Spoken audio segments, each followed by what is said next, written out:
Hi, this is Phil Constantine, and today on Travels with Phil, we are going to the Rock and Roll Hall of Fame.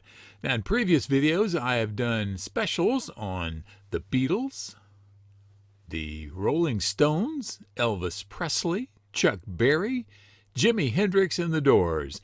And so in this video, I'm doing everything else. Yes, indeed, everything else. A lot of the things. This is just such a big place that it's hard to combine everything they have into a video that doesn't take all day long, because it would take a long time to go all the way through the Hall of Fame there. So I'm going to be doing some highlights, some random things, and just some things I picked out that I thought perhaps you might like. Now, why is the Rock and Roll Hall of Fame in Cleveland, Ohio? Well, that has a lot to do with Alan Freed. Alan Freed was basically one of the first disc jockeys, if not the first disc jockey, to call this kind of music rock and roll. And he started a big radio show back in 1951 called the Moondog House Rock and Roll Party. That led to a big concert in Cleveland, and he was in Cleveland, and then eventually became so popular that he moved to New York City. But in many cases, Alan Freed, the disc jockey, is credited with the phrase rock and roll, or at least making it popularized. And so it has a lot to do with him, and that's why it's here in Cleveland, Ohio. And in fact, you've been looking at his microphone there, one of the actual microphones he used when he was doing his rock and roll shows. So let's go inside, and we'll be wandering all over the place and seeing all kinds of music, everything from the birth of rock and roll to rap and all kinds of stuff in between. So let's start out in the parking lot. This is the Johnny Cash touring bus. They went around the country in this particular vehicle, and it was just parked right outside the building. And this is sort of as you go through the building what I'm doing here. So this is the Hall of Fame entrance, and we're going to see lots of stuff sort of in the order I saw them. Now, this is Ruth Brown's dress. They have a lot of clothes in here from various performers. Professor Longhair, old New Orleans style rhythm and blues. That was his cap. Johnny Otis was before me. You see him there in the poster down there. And Muddy Waters guitar, famous blues man from the Mississippi Delta area.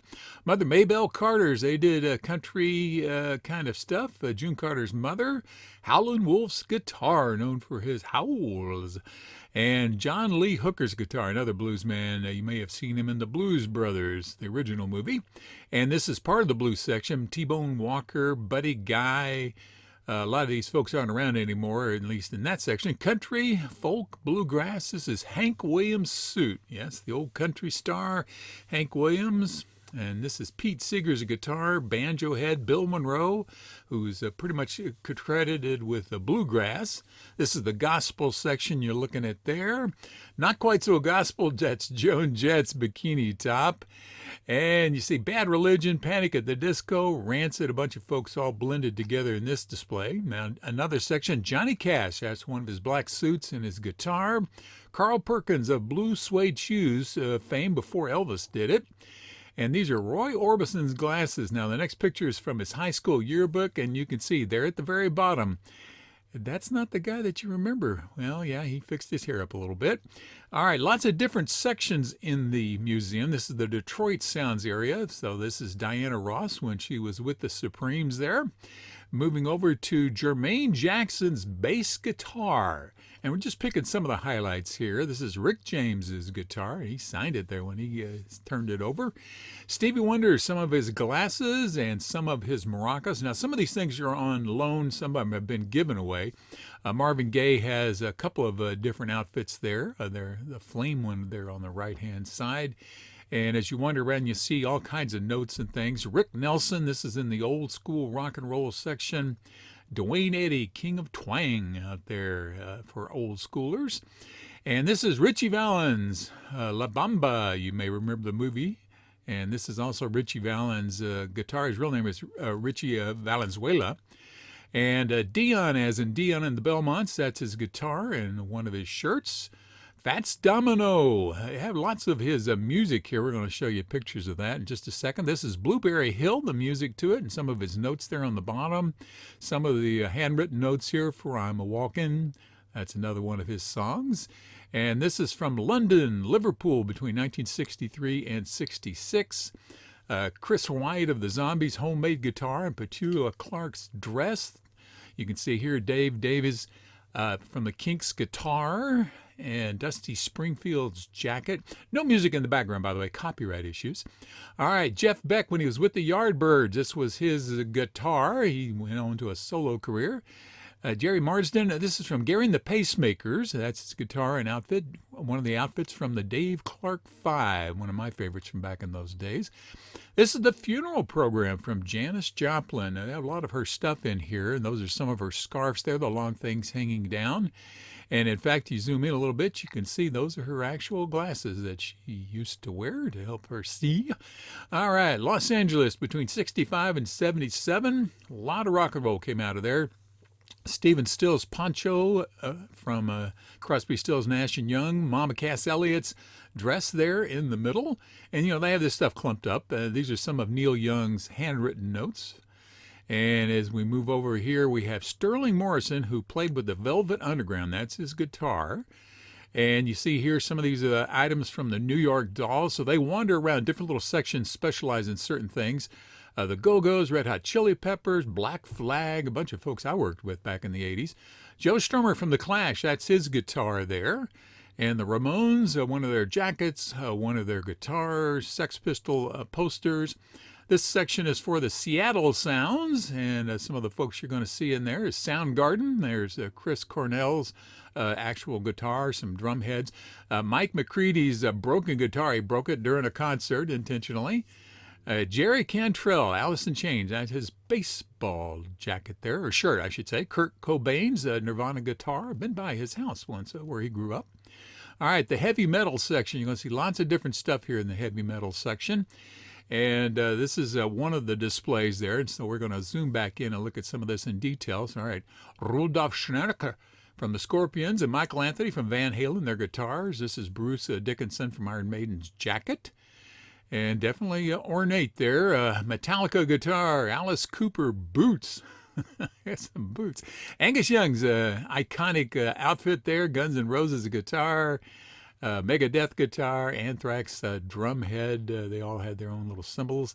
Judas Priest, I should say, coat, Rob Halford. And there we go to the Sounds of Soul section. Big poster there for Otis Redding. Curtis Mayfield, that's his hat and his guitar. Then John Carter of the Dells, that's his vest.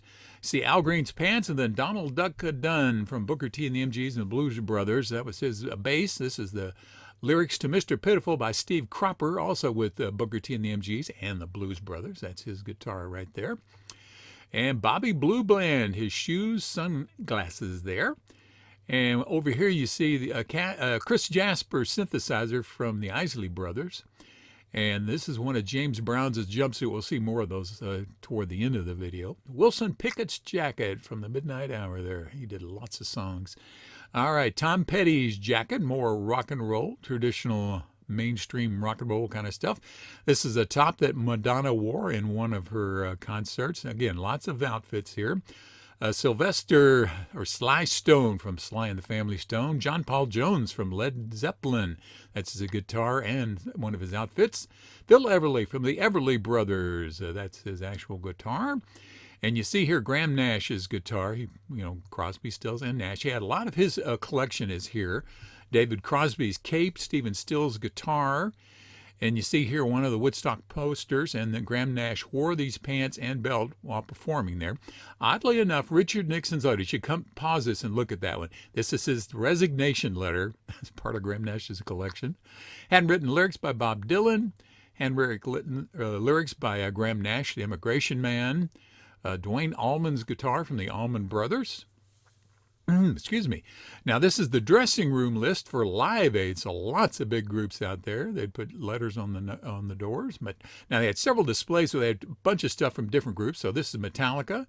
This one right here is ZZ Top. And you'll see some of them have costumes, some of them have guitars, drum heads, different kinds of things. The next one coming up here is for the Beach Boys, some of their outfits, some of their equipment back there, some of their pictures. This is for the Who, different outfits and different guitars and amplifiers and equipment. This is for Slash, that's his top hat and sneaker, or at least one of his top hats and sneakers. Turn Your Lights Down Low by Bob Marley has handwritten lyrics there. And some more handwritten lyrics by The Clash for London Calling by Joe Strummer and Mick Jones. Life's Been Good to Me So Far, Joe Walsh. famous from the Eagles. The Best of My Love by the Eagles, written notes or written lyrics there. Moving over to David Boye, lots of his outfits were there when I was there, and that's what I'm showing you is what was here when I came through. Mary Wilson when she was with the Supremes on the left, and then the entire outfit on the right-hand side from the Supremes. There we go, one of James Brown's jumpsuits. He has lots of suits here, and he was known for having some really nice clothes, and they were definitely nice ones there. Michael Jackson, the famous sparkly glove there, the one glove that he wore, another one of his stage outfits there. And as we're coming up here, you can see his sunglasses, a pair of his shoes, and one of his Grammys. Looks like it's at 84. And some more of his outfits there. He was also known for being a fancy dresser. All right, Greg Allman's organ and Dickie Betts' amp. They both played with the Allman Brothers. Beyonce, some of her outfits there. Very, very stylish looking kind of things. And this is an Aerosmith display. They have more than one section here for Aerosmith. And there you go, some drums, Steven Tyler's mic stand, and some of his scarves. Snoop Dogg, Jay-Z, yes, they have rap and all kinds of hip-hop stuff there. This is for Run DMC. Some of their clothes, their mixer, soundboard, hats, stuff like that. Next section over here is going to take us over to the Salt-N-Pepa. That's Peppa's jacket. And then we got here the YouTube display, some of their stuff there, the folks from up in the northern part of north of England. Genesis, also some folks who came from that general direction. One of Lady Gaga's outfit. It takes a lot of space, I gotta tell you. Oh, one of Rihanna's jumpsuits there. That's an interesting design. And Bruno Mars, singular, his jacket and pants. And Taylor Swift outfit here. That's a nice sparkly kind of outfit, and also some handwritten lyrics. Katy Perry and her group here. And sometimes they mix them together. Sometimes they have solo stuff. Now, Screaming Jay Hawkins, he was an early rock and roll kind of guy. Devo, one of their face masks, their jackets, and those weird hats they used to wear. And Melissa Etheridge, that's her black outfit there, boots, and her guitar. John Mellencamp. John Cougar was a made-up name, by the way. And so he after he made a big hit, he became John Cougar Mellencamp, so he could use his real name. All right, REO Speedwagon, some more rock and roll groups there. Bob Seger guitar, Iggy Pop's glove, Kid Rock synth, and a bunch of other stuff here. There's Eminem's hat.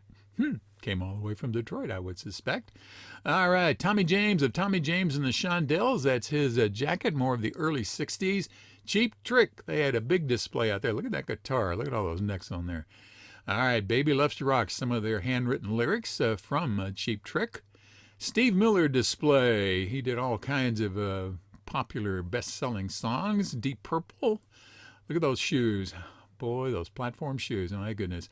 All right, NWA display. Some more over in toward the hip-hop and rap. This is an 1896, one of the very earliest recording devices made by Thomas Edison. These are the Sun recording studios from Memphis.